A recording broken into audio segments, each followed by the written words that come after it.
welcome to the Sleon Productions podcast, where we interview authors, speakers, entrepreneurs, and how they share the story of how they became successful. Also, bringing value to you guys to encourage you guys to grow in your business, in your career, and maybe just in your personal life. Today we have Tim Noetzel. He is a web developer and the founder of freelancegps.com, where he coaches and uh, where he coaches freelancers to grow their apparatus, to grow their business. And I'm also a freelancer. Obviously, it's Leon Productions. We do web development. So this is going to be an interesting episode. Tim, welcome to the Sleon Productions podcast. Thanks so much for having me. It's great to be here. Anytime. So, Tim, tell us a little bit about yourself. Yeah, so I am a web developer, UX designer, and conversion rate optimization specialist. I've been doing, some combination of those three things for my entire career. So, 15 plus years, and have been freelancing full time since 2019, and recently started coaching devs and designers and other tech professionals on how to go freelance and how to build and grow successful freelance businesses at freelancegps.com. Yeah, freelancing is a very popular thing to do in the web development industry. Obviously, many web developers choose either go the corporate route or they go the freelance route. I was at a tech meeting last night, and they're all like, most of the people there worked in a corporate company. They're like, "Oh my gosh, you freelance, you own your own business, your own time." They're kind of like very well, kind of like envious in a good manner of me and being doing that. But can you tell us your beginnings with freelancing?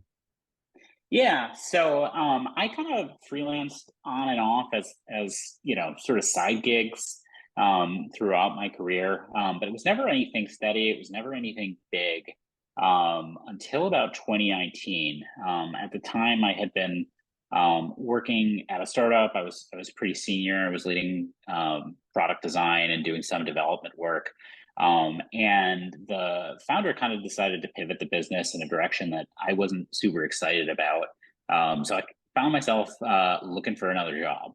And I went on all these interviews. I wasn't finding anything that I was excited about. And my wife, my fiance at the time, was like, why don't you just, try freelancing full time? And it was kind of an interesting time because we were engaged, we were saving for a wedding, we were saving for a house. So I knew I was going to have to figure out how to land high paying clients and make money consistently quickly. Otherwise it was going to be, pretty challenging and have some impacts on my personal life that I wasn't too thrilled about. And so, I really, dove into it kind of with that mindset of like, all right, I've got 3 months to figure this out. If I can't, I'm gonna have to go get a real job. And during that time, I tried a bunch of different things, all sorts of different types of advice about how to find clients and land clients. Everything from blogging to freelance sites like Upwork. And what I found was the vast majority of the sort of popular methods really don't work that well. They're inefficient. Starting a blog or getting traction on social media if you don't have a lot already takes quite a bit of time. Probably 6 months at a minimum. Anybody can join sites like Upwork, which means everybody does. Which means it's competitive, and the average hourly rate for a web development project is just $20 an hour, which is not super exciting if you're trying to build a high value business. And what I found worked really well instead was really just focusing on one-on-one conversations and taking kind of a methodical approach to building relationships. That's quite something of a story, that your girlfriend at the time suggested you do freelancing. That's probably quite impressive.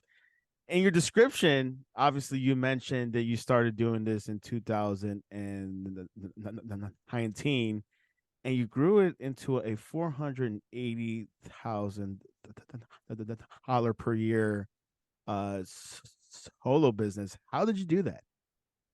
Yeah, well, it definitely was a lot of hard work. But what I will say is this, it for me was really all about figuring out where my ideal clients were, and where they were hanging out, both online and the real world. Meetup groups, Slack groups, industry groups, co-working spaces, startup accelerators, that kind of thing, and also figuring out who knew them. And I'd say one of the things I found far and away is one of the most effective methods is partnering with and building relationships with other freelancers who are in kind of complementary spaces. So if you're a web developer, um, designers and marketers, especially design and marketing freelancers, are great folks to talk to because chances are they're already working with your ideal clients, but they don't compete with you. And so, um, they're going to be willing to refer business your way. They tend to be the first people that your clients will ask when they're looking for a new freelancer. So those types of folks are absolutely fantastic. So my main focus was, how do I build, really genuine relationships by having one-on-one conversations with people, asking for advice, giving advice where appropriate, showing up and giving value. And the nice thing about that is you really never have to pitch. You don't have to sell to someone until they raise their hand and say, hey, I actually have a project that I think you'd be a good fit for. And you'd be surprised at how often that happens. I found like every couple of conversations, someone either says, we're looking for somebody, or I know somebody who is, let me introduce you. And if not, right, you're really just having a conversation, getting to know someone, and maybe asking for some introductions to some other folks who could also give advice or just might be good to connect with. Tim, you're definitely describing how how that I've been getting jobs these past couple of years, and you're right. If you hang out in these tech groups, which you can find on Meetup.com or these tech meetings, and you're right, you make a good point. Where if you network with designers or marketers, they're not really your competition. They kind of need you, and a lot of them did they what have I experienced? They have trouble looking for developers, especially locally, because yeah, they have an option to outsource, but they want someone very personal. Have you found that huge need by, let's just say, agencies that they're looking for developers ever so often? Yeah. I'd say, agencies were another place where I got, some of my earliest clients. And I think the important thing to understand there is how agencies work, right? Fundamentally, when you do subcontracting for an agency, what the agency is doing is selling your time to their client, right? And so they're incentivized to pay you as little as possible, and charge the client as much as possible and keep the difference. And I don't think there's anything wrong with that, particularly when you're first starting out. It could be a great way to kind of learn some of the ropes of how, project management and client management work. But long term, I tend to think it's not necessarily a recipe for a super scalable, high revenue freelance business. At some point, unless your sole goal is really just to kind of practice your craft, at some point you also want to start owning the client relationships yourself. That lets you have a greater degree of control over pricing, but it also lets you, have more influence over what you work on, and the strategy that your clients are taking, all of that kind of stuff, which I think is ultimately, more interesting work when you're not just doing the code. You're also kind of influencing what gets built. But also makes it a more scalable business, a higher revenue business. Have you run into that issue, Tim, where you get a client or through an agency or through a designer or a marketer, and I have experienced this myself, is usually middle person, right? And typically, if it goes well at the beginning, you built a project, whatever it was, eventually you'll get to that actual client. Is that a good thing? Yeah, I think it can be, and part of this is a question of what expectations you've set at the outset, right? If the idea is the agency is really always going to own that relationship, but you get more and more work for the same amount of money, maybe it's not a good thing, right? If on the other hand, your revenue is growing and you're being respectful of that relationship, you're not like stealing the client away from them, but you're taking a deeper role. I think that can be great. I've also seen scenarios where agencies outgrow some of their smaller clients, and so they take folks who used to be subcontractors and they end up farming clients out to them permanently. So I think like anything else, it's really a conversation. It's about setting expectations and doing your best to be a good actor, and making sure that the folks you're dealing with, both on the client side and the agency side, are doing the same. Yeah, I agree. I mean, you're not really stepping on like each other's toes because when a client needs a graphic design, I can't do that. I mean, hey, go back to the agency or to this person that's able to do all that stuff. I'm more on the code side and things like that. You brought up a very interesting point about networking online. When I first started my business, which was back in 2009 and 10, back then there was not LinkedIn wasn't really around. There was not Meetup was around, meetup.com, but it was really small. Slack was not around for sure. I had a networking person. I had to go to networking meetings, go to my local chamber. I even network in grocery stores or Starbucks. I got clients, don't get me wrong. I did get clients through Facebook, so that kind of helped back then. But tell us the advantage now with so many platforms like LinkedIn, Slack, could take an advantage for us freelancers. Yeah. I think there's kind of two interesting points there, right? One is the shift from in person to online, but the other I think is just the nature of the networking itself. And I think a lot of people hear networking and they get this like really bad feeling in the pit of their stomach, and this bad taste in their mouth. And I honestly, I kind of am the same way. I'm naturally an introvert, so I've never been the kind of person to like show up at a networking event and work the room.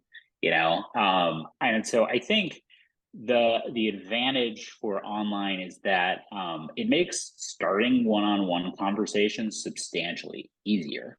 But I think that the effective approach there is those one-on-one conversations, right? Like you're not trying to do these quick brush buys where you're doing like the used car salesman thing, right? You're literally building relationships with people, just like you would if you met them, in a way that might be more organic, right? But I think the nice thing about these online platforms, whether it's Slack or LinkedIn or Discord, something else, is that they provide a way for people to sort of self-identify, hey, I'm in this group, right? And so what I really recommend to the folks that I coach is to do a really thorough search, both in your area for in-person sort of hubs, but also for online hubs, and not just the ones in your field. Like, hey, if you're a web developer, look for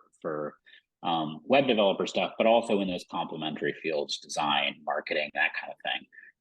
You'd be surprised by how many clients I've gotten because I'm the only developer in a marketing Slack group, right? And so there's lots of folks who need developers, um, who, either don't know any or only know like the one developer they have in house or that kind of thing. And so they'll literally raise their hands and say, does anyone know someone? And I can, literally just go in and say, yeah, actually, I do that. Let's talk. Yeah, now with a lot of group chats, they're very popular, not just in Slack or Discord, but like WhatsApp. I'm in one WhatsApp group. It's like a Craigslist. They post stuff on jobs, or they're selling something, and sometimes maybe like once a month or once like every other month, there might be someone. Oh, who knows about Google Analytics? And I just DM the person on the Meg. Yeah, I mean, I have experience with it. I can help you out, or I need help on my website. Let me help you out with this e-commerce. um, Tim, how important should a freelancer be picky on the clients they choose? Obviously, the high end clients would be ideal, but should they make some sacrifices in like the beginning? Hey, maybe I should uh bring on this client even though he doesn't have a big budget, but how important is the quality of clients? Yeah, I think it is hugely important. And I'm glad you asked that question because it's something I'm really passionate about. It's something I spend a lot of time on in my free course, which folks can download at freelancegps.com if they're interested. But honestly, I think that the fundamental difference between freelancers who have success and those who don't is the quality of the clients they pick. Good clients can afford premium rates. They ask smart questions. They give good feedback. They even refer business your way, right? Bad clients, not so much, right? They're constantly changing the scope. They're interrupting you. They don't respect boundaries. They do a bunch of stuff that turns your life into a huge grind and really makes freelancing not a whole lot of fun, right? And so client selection, I think, is probably the most important thing. But it's overlooked by so many freelancers. And I think the important thing to remember is that you have to understand who you're going after before you can do a good job going after them, anyways, right? And so I tend to recommend to folks, unless something else is going on, that they avoid um, either mom and pop shops, right, who tend to not have the budget, who tend to be less kind of versed in the fundamentals of the web, those kinds of things, but also really large companies which tend to have a lot of red tape. I've had a ton of success with tech startups and e-commerce companies between about 5 and 50 employees, because they are technology first companies, right? They live and breathe technology, which means they value the work I do. They give good feedback, they ask smart questions. Because they're, at least 5 people, that's a great indication that they're either cash flow positive or they've got funding from somewhere, which is a leading indicator that they can afford to pay premium rates. They're small enough that you can sell into those organizations quickly, and they tend to be pretty nimble. But they're big enough to have a little bit of savvy. So those aren't hard and fast rules by any stretch of the imagination, but I think that is what you should sort of be thinking about critically when you're, either starting your freelance business or looking to grow it. Is, what's an ideal client look like? As you're starting out, are there exceptions, and should you maybe be a little bit more flexible to get some experience under your belt to get some revenue? Sure, totally. I think we have all kind of had to put in the work and put up with maybe some clients who are less than perfect, and I think that that's okay, so long as you know what kind of the end destination is and you're working actively to trade up from those clients who maybe aren't the best fit to ones who really are. Tim, I totally agree with that. Having an ideal client is key. That kept my company floating these past 10 years. Got a couple few high quality ones that I still with me till today, loyal, and they pay well, and become very successful in throughout the company history. I always get asked this question by people that don't understand free web development, or who are outside of the technology space, about bringing a person on if you're a freelancer. should you bring a person on if you get really busy, or you want to prevent that completely? Yeah, I think honestly there's pros and cons, and I'd say it depends on um where you are at the stage of your business, and also what constitutes success for you as an individual. I think a lot of freelancers make the mistake of trying to turn into an agency way too quickly.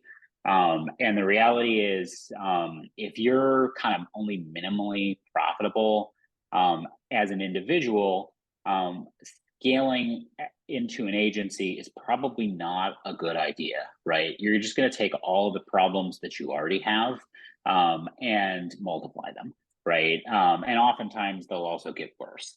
And so, if you're a freelancer who's making like 100K, maybe even 200K a year, as a developer, a UX designer, or a marketer, I'd honestly really push you to figure out how you can get higher paying clients, get more retainer work, do more strategy work well before you think about growing, your business by hiring employees or other team members.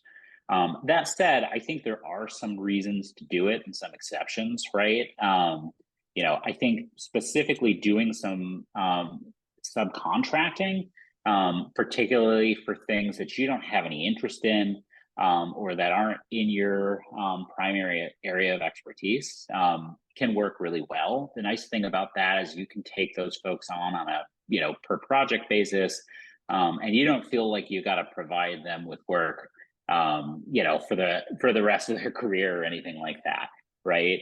So I think that is a time to consider that. I think another thing to think about is like, are there folks that you would want to bring on for, really support roles or highly trainable work, right? Something that's very repetitive that you might do, particularly, for marketers, for example, right? There's a lot of that type of work that's very, very repetitive, and you might want to bring someone on like an hourly basis or something like that. So in those cases, I think it can make sense. If you're more excited about building an agency, definitely do it. But again, I'd say, to really build a successful agency, you've got to have the skills to build a successful freelance business first.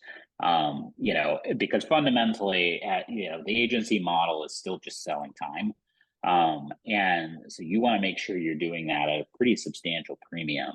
Um, and that means working in strategy and providing more than just code or more than just design. Those I think are ultimately like your medium, but they're not the product of your business, right? The product of your business is increasing revenue, decreasing costs, helping your clients get whatever their strategic goals are. So that's kind of how I think about it. I agree with that. I think hiring people that can do the work outside your scope, for example, like Google Analytics, or hire someone that knows about Google Business, or also knows how to do like Facebook ads. I think that's a great addition, rather than having a person do the exactly thing that what you do. So I think that's a very smart strategy. So Tim, tell us about your course and freelancegps.com. Yeah. So a couple of years ago, I started coaching folks to do what I did, and build and launch and grow their own freelance businesses. I got a free course at freelancegps.com that covers kind of everything you need to know to identify your ideal clients, start to find them, start to sell to them. And I've got a bunch of other free resources. I've got a weekly newsletter. So you can check out any of those. I also work with folks one-on-one. If you want kind of a more hands-on approach, happy to chat with your listeners about that if they're interested. I also do free strategy sessions for anyone who's got a freelance business or is in the process of starting one. We can talk through your individual needs and the type of business you're building, and I can help point you in the right direction. Yeah, great resource. I noticed one thing towards the bottom of your website, how to delete your Upwork account. What is the deal with Upwork? Yeah. So I definitely pick on Upwork a little bit in a lot of the conversations I have with folks, because I think for folks who are trying to build a high value business, Upwork and sites like it really just aren't the best fit. I think if you're looking to make an hourly wage and you want to sort of outsource your sales and marketing, it's not horrible. And so I don't want to pick on it unfairly, but the reality is you're competing with freelancers all across the world, many of whom are willing to work for, 5, 10, $20 an hour. And in my opinion, the quality of the clients on those types of sites is substantially lower than types of clients you can meet using the methods that we just talked about. And because the type of clients that you get and the quality of the clients you get is such a big factor in the success of your business, and frankly, how easy and fun your life is as a freelancer, I think it's just so important to own that marketing and sales process yourself rather than sort of outsourcing it to another site. I agree. I think when I dabbled with Upwork about years ago, maybe 8 years ago, I was like, no, I cannot compete with these rates. $20 an hour, that's just way too little. So I don't know what the chances for to hire someone that is way higher than that. So, but good point about the Upwork. Tim, anything else before we head into our contact information part of our show? No, I think the only thing I would add is just, if you're looking for help with your freelance business, always happy to chat. This is something that's a huge passion of mine because it's transformed my life. My wife and I spent a year as digital nomads. I've made substantially more than I ever made at a full time job, and I'm really just passionate about helping other people do the same thing. Yeah, this is great. And how can people find out more about your course and freelance GPS? Yeah, so go to freelancegps.com. You'll see, right at the top, a form to fill out to get the free course. I also have a newsletter. You can find me on Twitter. You can find me on LinkedIn. So feel free to connect however works best for you. And excited to see some of you all there. Yeah, and for people that work in the corporate world that are thinking about doing freelancing and they don't know how to jump the boat, even though they're getting paid really well. But I know a lot of people that work in corporate life and they're just tired of it and they want to do their own freelancing and make their own time. It's great, but obviously, there's a process. Everything has a process. It takes time. You may not make that much amount of money that you did in your old life, but with the help with Tim and his course, this could help you out. So pretty good. Any closing words, Tim? Uh, any closing words before we head off? Yeah, I'd just like to say, thank you to you, and to the listeners. I think one of the things that I have really learned is that success is a result of really just experimenting over and over again until you find something that works for you. So, for all of your listeners, I really just encourage you to kind of take that approach. Continue to experiment, and try to learn everything that you can, and you'll find success. Exactly. Take that one step, small step, and just learn some strategies can make it happen. Tim Noetzel, thanks for coming on to the Sleon Productions podcast. Thanks so much for having me.